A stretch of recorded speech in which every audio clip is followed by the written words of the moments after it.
नमस्कार, मैं हूं आपके साथ पूर्वी राय और आप देख रहे हैं एमपी फर्स्ट न्यूज।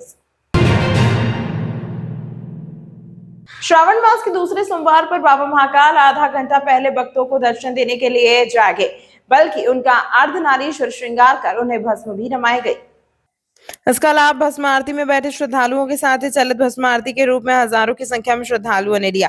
विश्व प्रसिद्ध श्री महाकालेश्वर मंदिर के पुजारी पंडित आशीष गुरु ने जानकारी देते हुए बताया कि श्रावण कृष्ण पक्ष के नवमी पर सोमवार को सबसे पहले शुद्ध जल से स्नान करवाया गया। इसके बाद भगवान का पंचामृत स्नान करवाने के साथ ही उन पर केसरी युक्त जल अर्पित किया गया। इसके बाद पूरा मंदिर परिसर जय श्री महाकाल की गुंजायमान हो गया।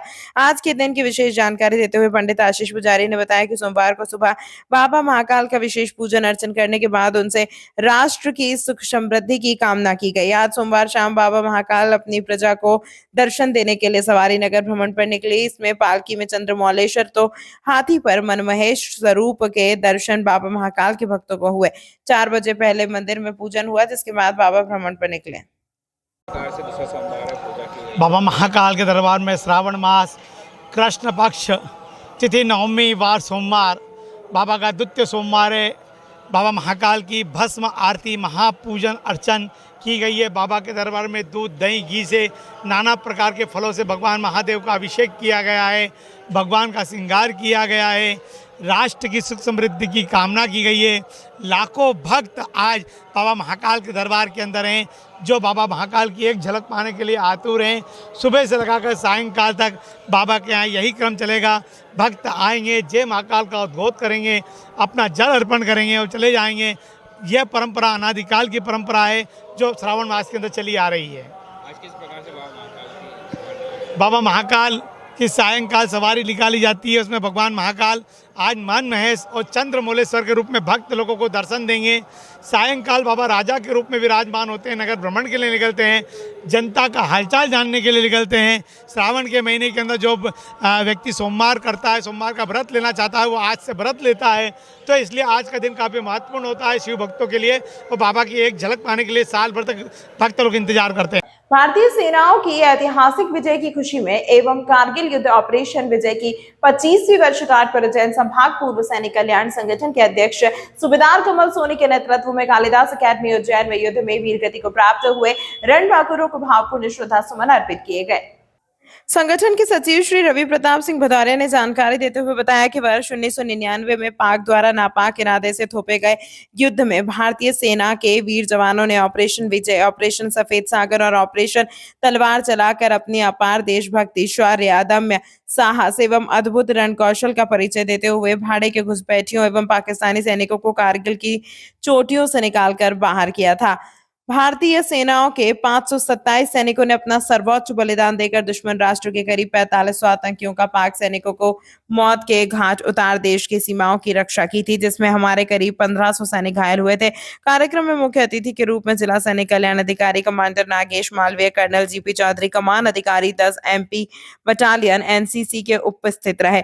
इस अवसर पर 22 कारगिल योद्धाओं, वीर नारियों, वीर माताओं, वीर पिता, वयोवृद्ध पूर्व सैनिक, सेना में कार्यरत NCC अधिकारी व वीर सैनिकों का सम्मान किया गया। इस दौरान उज्जैन के ख्यात गायक श्री सुभाष दुबे, डॉक्टर पिंकेश डफरिया, श्री RP सिंह जादौन, सुश्री संध्या अग्रवाल द्वारा देशभक्ति गीतों की शानदार प्रस्तुतियां दी गई।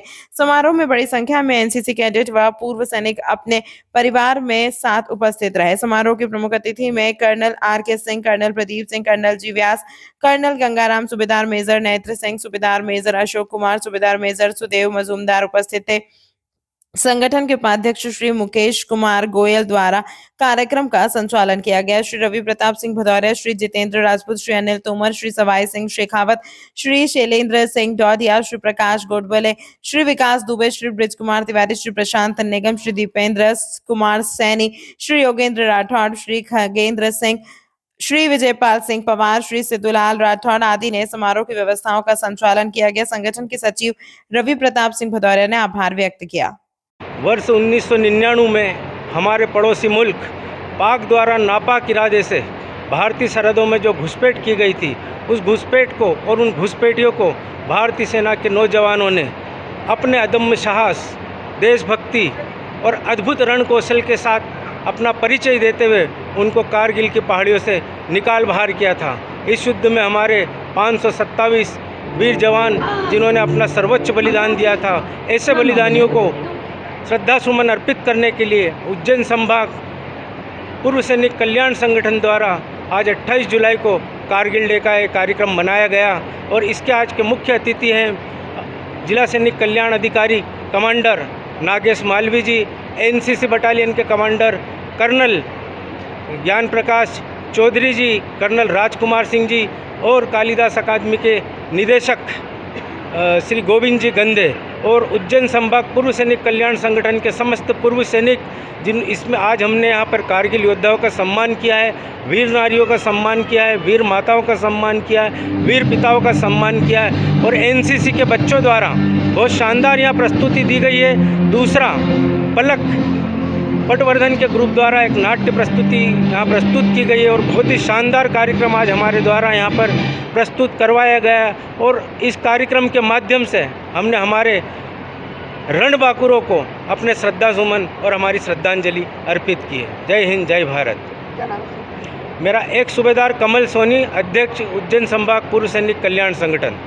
भारतीय क्रिकेट टीम के खिलाड़ी उमेश यादव सुबह अपनी पत्नी तान्या वाधवा के साथ बाबा महाकाल की भस्म आरती में शामिल होने के लिए श्री महाकालेश्वर मंदिर पहुंचे, जहां आपने आज सुबह मंदिर में होने वाले बाबा महाकाल की भस्म आरती के दर्शन किए। बाबा महाकाल की भस्म आरती करने के बाद भगवान का पूजन अर्चन कर आशीर्वाद भी मांगा।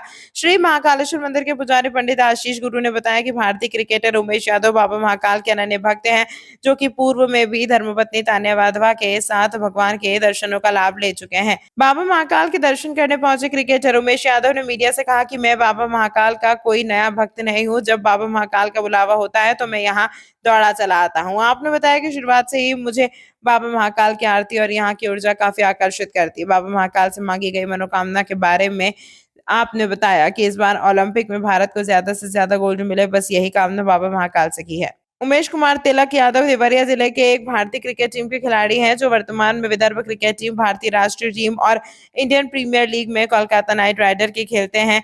दाएं हाथ के तेज गेंदबाज यादव ने 2008 में घरेलू स्तर पर विदर्भ के लिए खेलते आ रहे हैं और टीम के पहले खिलाड़ी हैं जिन्होंने टेस्ट क्रिकेट खेला है। उन्होंने मई 2010 में जिम्बाब्वे के खिलाफ अपने एक दिवसीय अंतरराष्ट्रीय में पदार्पण किया था।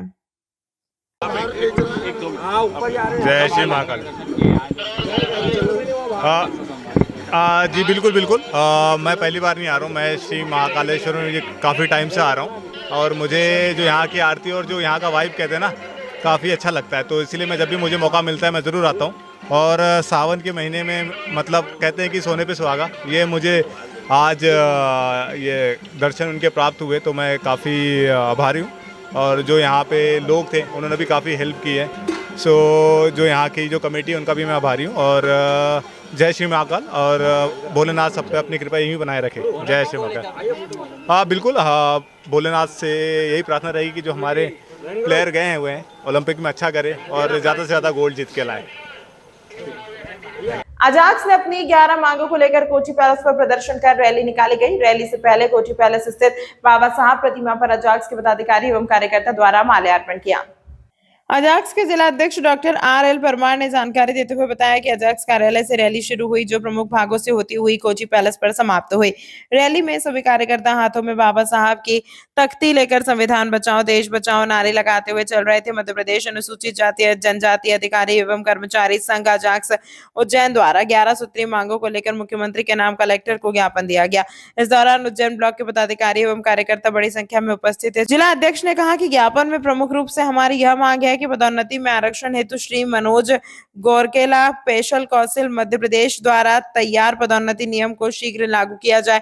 मध्य प्रदेश की वर्तमान स्थिति में बैकलॉग के लगभग 1 लाख से अधिक पदों की समय सीमा में आवेदन पत्र आमंत्रित कर वॉक इन इंटरव्यू के माध्यम से पूर्ति की जाए। मध्य प्रदेश न्यायिक सेवाओं में सिविल जजों की भर्ती में अनुसूचित जाति, अनुसूचित जनजाति, अन्य पिछड़ा वर्ग के लिए आयोग के माध्यम से की जाए एवं न्यायिक सेवा सिविल जजों की भर्तियां मध्य प्रदेश लोक सेवा आयोग के माध्यम से की जाए।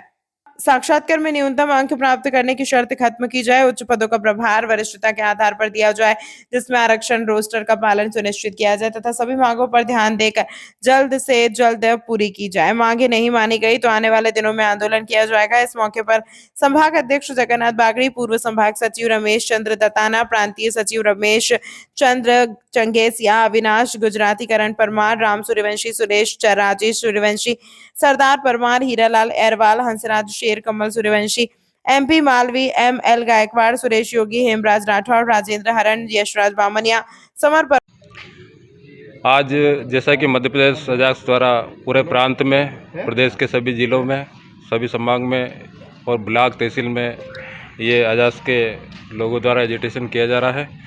उसका पहला चरण जो है ब्लॉक में किया जा रहा है, उसी के तहत आज उज्जैन ब्लॉक का जो ज्ञापन है बाबा साहब अम्बेडकर प्रतिमा से चल के प्रशासनिक संकुल जिला कलेक्टर महोदय उज्जैन को दिया गया है और इसमें 11 सूत्री मांगों का जो जिलाध्यक्ष महोदय के द्वारा अभी जो ज्ञापन का वाचन किया गया है वो सारी मांगें इसमें सम्मिलित है, जिसमें प्रमुख मांग है 1 लाख पदों की पूर्ति, मनोज करिकुलर रिपोर्ट और समाज की ओर उत्थान की बहुत सारी मांगें हैं। मेरा नाम जगन्नाथ बागड़ी, उज्जैन संभाग। मध्य प्रदेश अजाक्स मध्य प्रदेश के विभिन्न ब्लॉक में विकासखंड स्तर पर ज्ञापन देने की शुरुआत आज से करने जा रहा है, जिसमें 28 जुलाई को प्रदेश की जो है 11 सूत्री मांगों हैं जो आज तक सरकार द्वारा पूर्ति नहीं की गई। माननीय शिवराज सिंह ने कहा था कि आरक्षण जो है कोई माई का लाल छीन नहीं सकता, लेकिन जैसे जैसे समय बीतता जा रहा है अनुसूचित जाति जनजाति का आरक्षण जो है उनसे छीना जा रहा है। आउटसोर्स प्रथा जो लगातार जारी है, जिसमें किसी प्रकार का आरक्षण का पालन नहीं हो रहा है। यही नहीं, आउटसोर्स प्रथा के अलावा भी और भी जिस तरह से शासन अनुकंपा नियुक्ति करने जा रही है, उस अनुकंपा नियुक्ति में आरक्षण और रोस्टर का पालन कहीं से कहीं तक नहीं हो रहा है। और जिस तरह से छात्रवृत्ति के नाम पर अनुसूचित जाति जनजाति का पैसा मंदिरों में लगा हुआ है, तो मंदिरों में उनकी भागीदारी सुनिश्चित की जाए, वो उनकी भागीदारी प्रबंधक पद पर भी हो और पुजारी के पद पर भी हो। और इस तरह से जिस तरह से SC ST का बच्चा पढ़ रहा है, उसकी प्रत्येक माह की 10 तारीख को उसको छात्रवृत्ति मिलना सुनिश्चित किया जाए।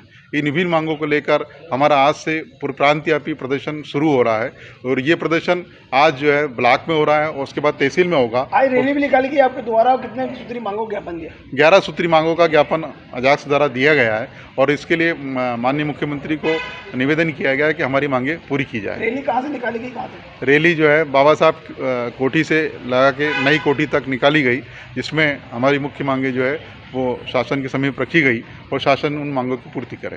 क्या नाम है? मैं डॉक्टर RL परमार, जिला अध्यक्ष अजाक्स उज्जैन।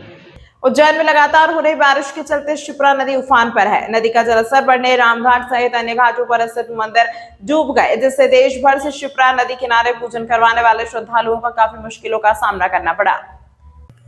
रामघाट पर कई तीर्थ पुरोहित पंडित पूजन के लिए घाट पर नहीं जा सके। इधर लगातार बढ़ रहे बारिश के पानी के कारण आम लोगों की आवाजाही रामघाट की ओर रोक दी गई है। उज्जैन में बीते 48 घंटे से लगातार कभी तेज और कभी रुक रुक कर हो रही बारिश के बीच सोमवार सुबह शिप्रा नदी का जलस्तर बढ़ने लगा। सुबह 8 बजे तक रामघाट पर बारिश का पानी बढ़ने लगा, जिससे कई मंदिर डूब की स्थिति में आ गए हैं। हालांकि इस दौरान घाट पर जान जोखिम में डालकर कई लोग डुबकी लगाते हुए दिखाई दिए। लगातार बढ़ रहे बारिश के पानी के बीच SDRF और होमगार्ड सहित पुलिस की टीम श्रद्धालुओं को घाट बाहर निकालने में लगी रही। इसके साथ ही बड़नगर रोड से मिलाने वाले छोटे पुल के ऊपर से शिप्रा का पानी बह रहा था। वेधशाला से प्राप्त आंकड़ों के अनुसार बीती रात 6 मिलीमीटर बारिश दर्ज की गई। वहीं शहर का न्यूनतम तापमान 24.8 डिग्री दर्ज किया गया। शिप्रा नदी से बड़नगर की ओर जाने वाला शिप्रा नदी पर बना छोटा पुल डूब गया है। तमाम महत्वपूर्ण खबरों के लिए देखते रहिए MP फर्स्ट न्यूज।